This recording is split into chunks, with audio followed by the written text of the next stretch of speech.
what is going on? I have not seen you guys in so long. It's been a long winter, and you're wondering what today's video might be all about. Well, today is the first day that we're starting my engine rebuild on my R34. Now, I have been spending several months collecting parts for this engine rebuild, and I spent a lot of damn money. So if you are building an RB25DET, I'm going to show you everything that I bought for my build, how much everything costs. Of course, in the future, the prices may vary. So I think we should hop right into it. I did upload on my YouTube shorts of me taking out the engine and tearing it all down. So if you want to check out that process, you can head over to my YouTube shorts or my TikTok where I documented everything about that. Now I'm going to show you what she looks like right at this time. So sorry the garage is a mess. We literally have 3 projects going on right now. My fiance bought a Subaru XT that he's working on. He's working on his RS5, and we got my Skyline build over here. So here is the block. I cleaned her. Still looking a little rough, but I'm gonna paint it. Still trying to decide what color, but everything is stripped down to nothing. We have all the parts laying out, and down here as well. Things are just everywhere. Look at this little turbo. So if we don't remember, it was actually a year ago that my Skyline went out of commission, and it was due to this guy right here. So if you see that indentation right on the head of the piston, that's where the spark plug strap broke off and made an impression in the piston. So when the engine got warm, it started igniting when the piston was coming up, so wasn't too good. So this is the whole reason that I had to do this project, and I said, hey, while the engine is out, I might as well build this fucker. So we are building it. So let's hop inside and show you everything that I bought. We're going to do a price breakdown, and there are still a few things missing, but of course I will list them in case you want to be doing the same build. So let's hop right in. First on the list is pretty much the big daddy besides the ECU stuff, but here I have my CP pistons and my Manley piston rods. So these two were the most important thing to get this whole project started. That totaled out to be $2,109.32. Next on my list is my fluid dampener. Now I had to get a new one because we broke the other one in the process of removal. So this was just a nice addition to have, but not completely necessary. But this equals to $502.19. Next on the list is my Nitto extended crankshaft collar right here. Now this guy is, let's see here, it was $160. Next is my radiator hose kit. Now this wasn't necessary to do, but you got to remember that we're working on a 30-plus-year-old engine, so things tend to crack, get old, and things like that, so we might as well replace them all. And for the whopping price of $103.29, I'd say it's worth it. Next on the list is my OEM Nissan N1 oil pump. This guy is $474.12. The next thing that I'll throw up a screenshot, is my timing belt cover. That was $21.06. Now the next thing that makes a lot more sense as to why I have that clear cover is my timing belt. This is my HKS timing belt. It is purple, as you can see, so that's gonna look really cool when she's on there. This guy was $133. I got myself an oil restrictor, which was $5. Next up is my King bearings. Now these guys were $168. Next on the list, I believe these are my main bearings. I believe these were around the same price, $168. The next big guy on this list is my Kinagawa Turbo. Now I will insert a screenshot of what I ordered because they specifically customized this turbo for me based on what I was looking for. I got this journal bearing turbo for $1,079. Now, the next big daddy of this project is the ECU. I put a screenshot of everything my tuner suggested to get for my build, which totaled out to be $3,716. Next on the list is my birthday present, my Action Stage 3 clutch. It was, well, I didn't spend the money on this, but I'm gonna add it to the total anyway in case you wanted to do the same. So for the kind of horsepower we're pushing, we're doing a stage 3 clutch and a lightweight flywheel. Okay, so this clutch costs $413.02. Now the lightweight flywheel was $329.53. Next I have my ARP head studs and bolts, and for the bearings as well. So these two both cost around $203.33. Next up was my gasket kit. This is like one of the first things that I actually bought when I started this project because it was one of the cheaper things to buy. Plus my cam angle sensor gasket I also got as well, which I'll total into the price. It was $275.61. So everything that you just saw is everything that I have for my RB25 engine build. Now, there are still things missing on this list, and there are still things that I need to get, such as like the tune, the oil filters, and everything like that. So with the list that I had just provided, that total comes out to a whopping $9,895.80. That does not include shipping. So at this rate, tomorrow, which will be in a couple of seconds for you guys, we're gonna get started on this engine build. Let's go. Welcome to the first day of the engine rebuild. Today is literally going to be like one of the most boring parts of this whole thing. We're measuring pistons today and ball honing the block, so not really that much happening with our special guest.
We finished measuring everything we needed to do. I didn't film the whole thing because that part was kind of boring, long, and tedious.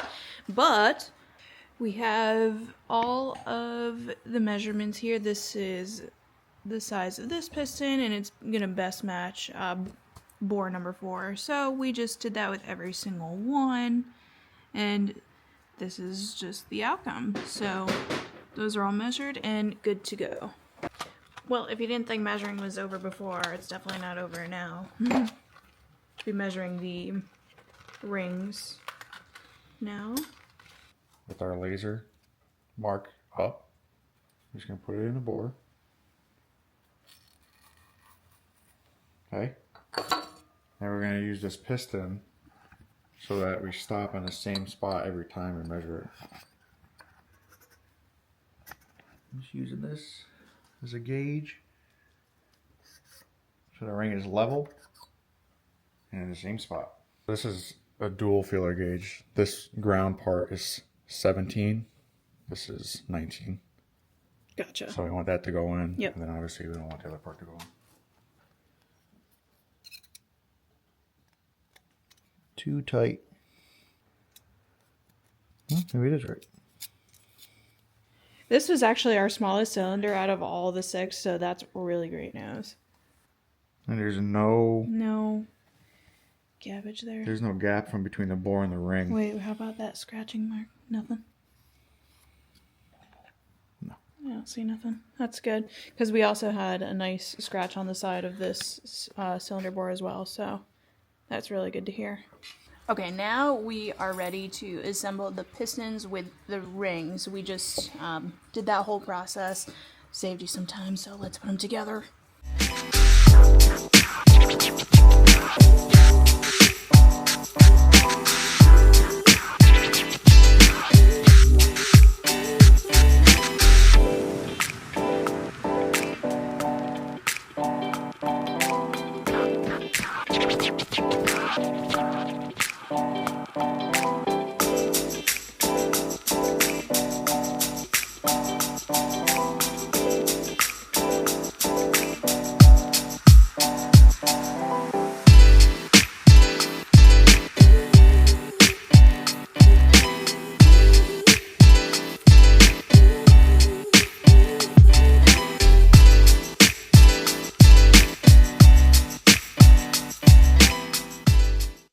Okay, y'all, so last time we checked in, we were putting the pistons together with the rings, and today we are working on the crankshaft. Today we're going to pretty much be measuring the bearings for this bad boy and the what? And the oil clearances, so let's hop to. Next thing we have to do is take our rod caps off, put our bearings in, and then torque this to spec. Alright, so we came outside to torque down these bolts for the actual rods just to see how far they stretch according to this chart. So, because we have 3/8 bolts here, so we want it to be within this range after torquing it down. So we're going to see how that looks on every single rod that we have.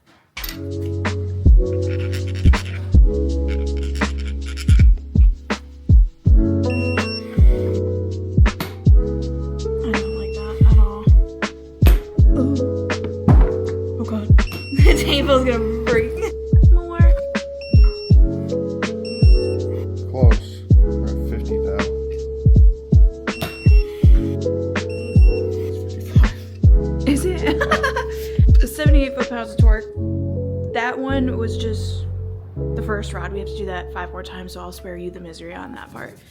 Alright, so we are pretty much into the phase of where we can finally start like putting things together. So I got my crankshaft back from the machine shop. I had them put this extended collar on there for our oil pump, which is right here. Now, these are supposed to come with grub screws. Now, if you're doing this build yourself as well and you have this on there, they'll come with a set of grub screws. Now, if the machine shop that you send it to does it right by heating this up and literally just fitting it on here, then you probably will never need it at all. The people that I talked to on our Facebook group, which if you don't follow a Facebook forum, then you should do that right now. Because I asked them and people are making way more horsepower than I intend to, and they've had it for years without grub screws set in there. So as long as your machine shop does it right, then you should be fine. So at this point, we're just going to measure the main bearings on this thing, and then if those fit and work, then we can finally put the short block together.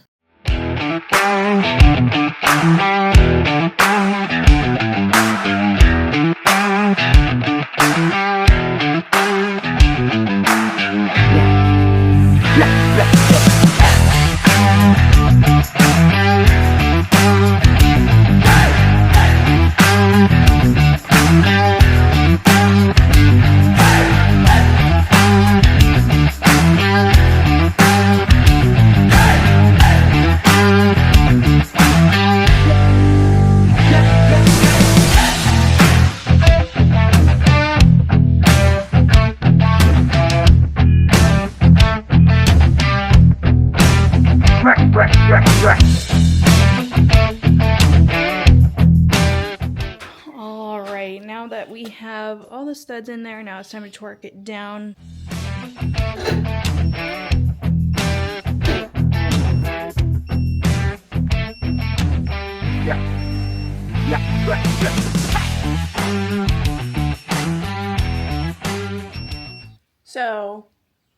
now comes the boring part, all the measuring and stuff. So, well, it's not looking too good right now. Everything is not even close to spec. This is the range that you're typically supposed to be in, and this is what we have so far. 1 and 2 is okay, but the rest aren't looking so good right now. We actually had to put it on Big Bertha because it's really hard to get the measuring probe in there, so still a lot of tedious back and forth, but not so great right now. Alright, it's time for round 2 for the mains. We got them in, luckily, because I tried ordering them before and it was a 6-week wait time for them. So I found somebody else that sent them to me right away. So let's continue.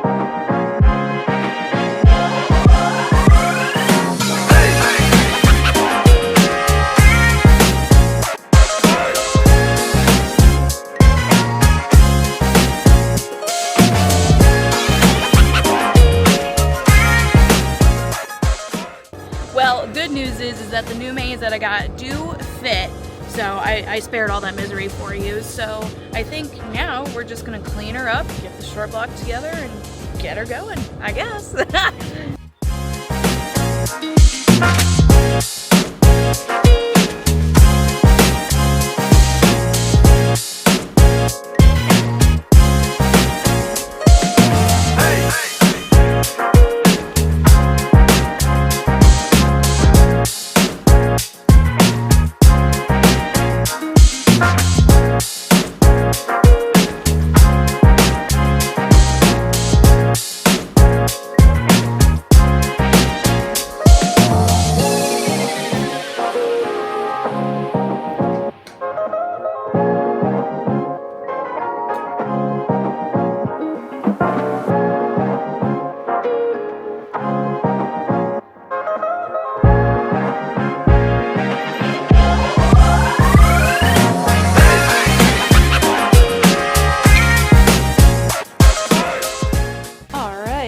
All 6 pistons and rods are together. Yay!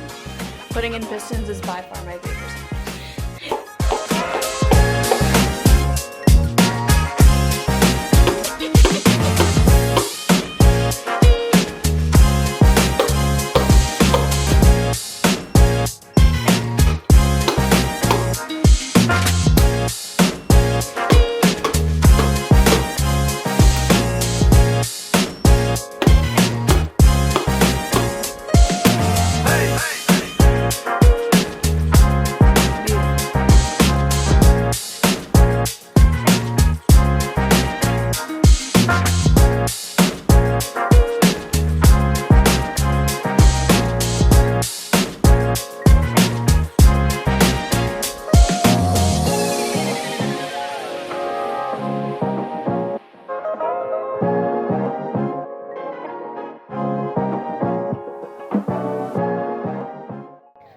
Alright, my fiance heroically took apart the head. Now we have all the shim buckets, springs, keepers, and the valves all in order. And now we're going to clean up the head, put them back, and we're good to go.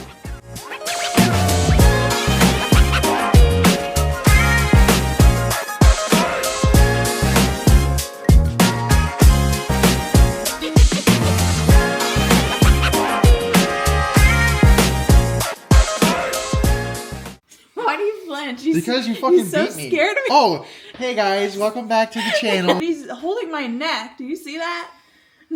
I don't know if I mentioned this or not, but you need 2 oil restrictors. So now that we have the second one, it's long block day, baby. Are you flinching?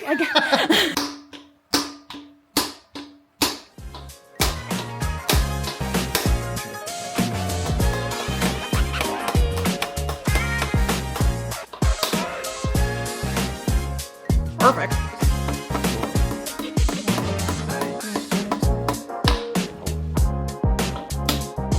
So while we're here, might as well get done. True.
I'm touching. Good.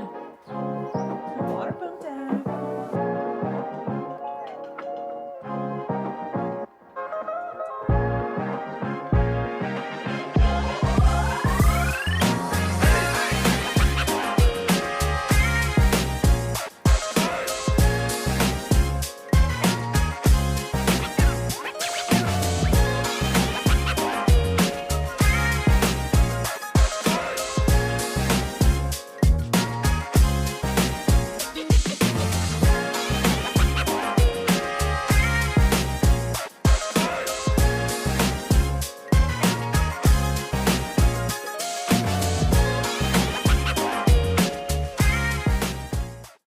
Okay, at this point, we're actually pretty far into this. We're just going to be slapping on the exhaust manifold, intake manifold, the turbo, and stuff like that. All the accessories, if you will. The intake manifold is one of the worst parts of this whole thing.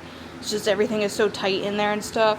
And we got to figure out where all these coolant lines will be going and replacing.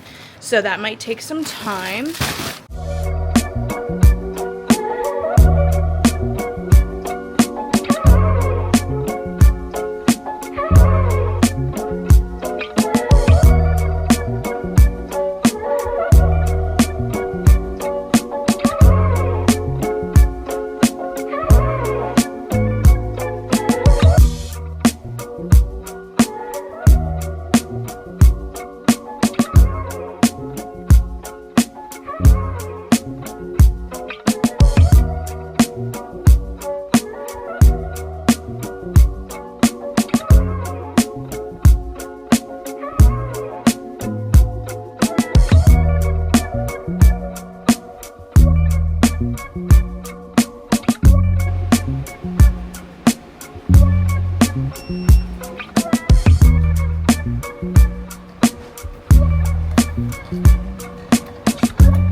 Okay, so here's our fuel rail by Radium, and the tuner didn't send us literally anything with it. Now, this whole build is with the OEM intake manifold. I guess that has something to do with a lot of things. We have everything here by Evil Energy.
Okay, we are finally at a decent place now with the engine progress that we could pretty much put it in the car now.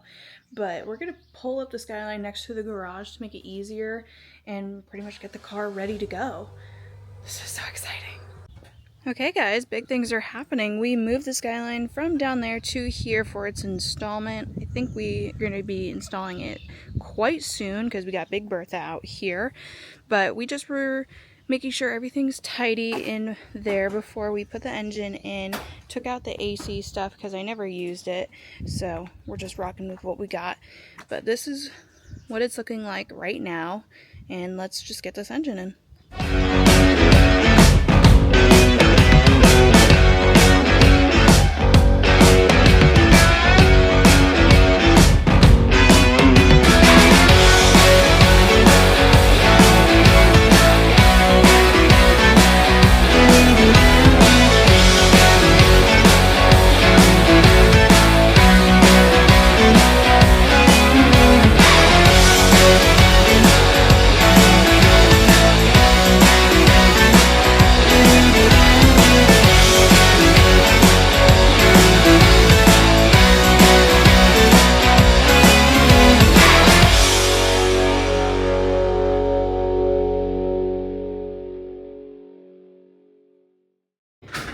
Alright, I am now looking at a bunch of coolant lines. Remember the coolant lines that I bought, the brand new ones? Well, today we're trying to figure out which ones of these match up with that. So that's what I'll be doing.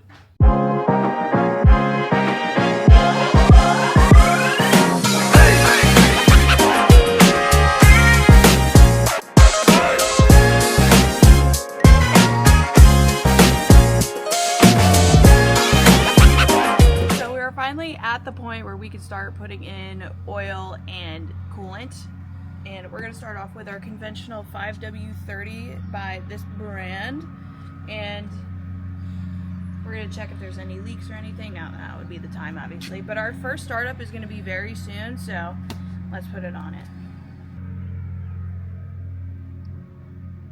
There it goes. So this kind of oil has a lot of zinc in it, which is the break-in oil, obviously. This is gonna, the zinc in it is gonna like cling to metal, so on that first startup, instead of metal to metal contact, the wear is gonna be off of the zinc, so you're not gonna have like things welding together. So that's a very good thing, but this stuff isn't meant to last a very long time, only like 500 miles, which is what we're going to do it for, and then put in just regular oil and run it that way. Okay, it's time to add coolant. This is obviously concentrate, so we have half of distilled water and half of coolant in here, and then the other half in the other jug. So here we go.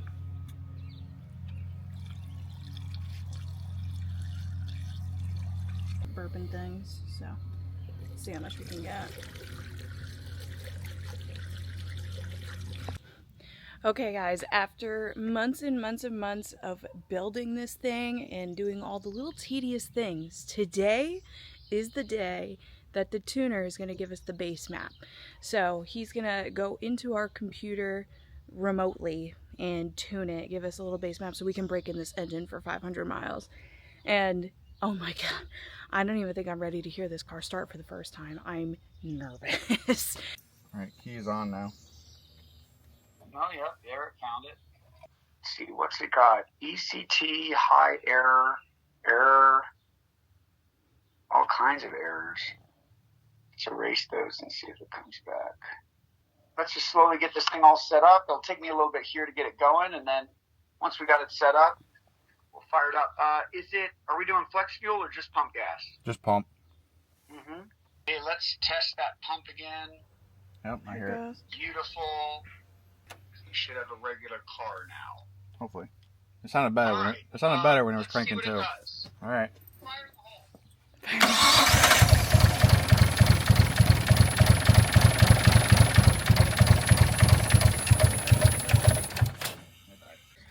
Okay, YouTube, we are back the next day after working with the tuner, and you know, we had to go around a couple of different issues that we found. We think we found the issue. Let's see if this thing will fire up.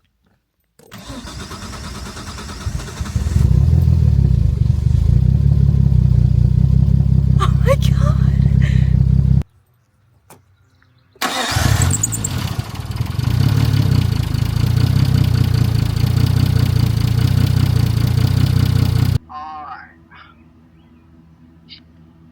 Have you fired it up since? I tried firing it up, but since I put the vacuum liner for the map sensor in the right spot, it wouldn't stay running. It won't stay running? Yep. Okay. I need you to, if you leave your foot on it, will it stay running? Like, I need you to keep it running long enough that the lambda sensor works. Yep. Which means you gotta keep it running at least like 20 seconds. Yeah. I think I can get it running, because I was trying yesterday, but it was having a hard time. But I could keep it running. Okay, make it happen. All right. Keep it running, keep it going. All right, you ready for that? Yep, I'm ready. All right. Ooh. Barely. Come on. Just caught it as you shut off. Okay, let's try that again. All right.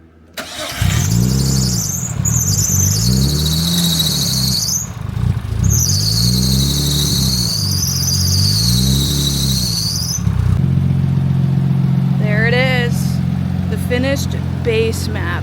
Now she's running clean. Sounds good. She's happy.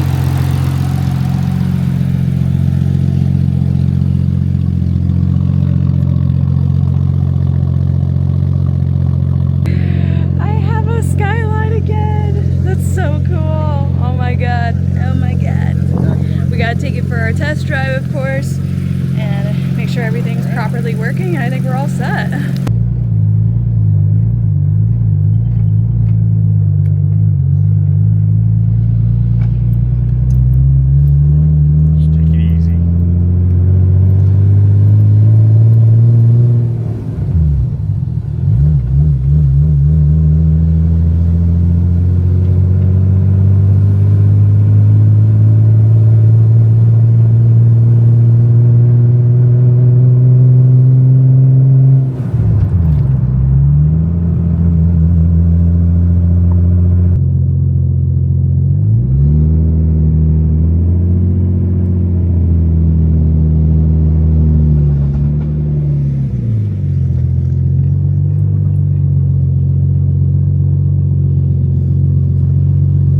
Well, 7 months of hard work and this is what we get. I mean, it's running, it kind of drives, the tuner's got to finish setting that up, but the next video you guys will see the full dyno tune and everything that involves the rest of the engine builds thus far.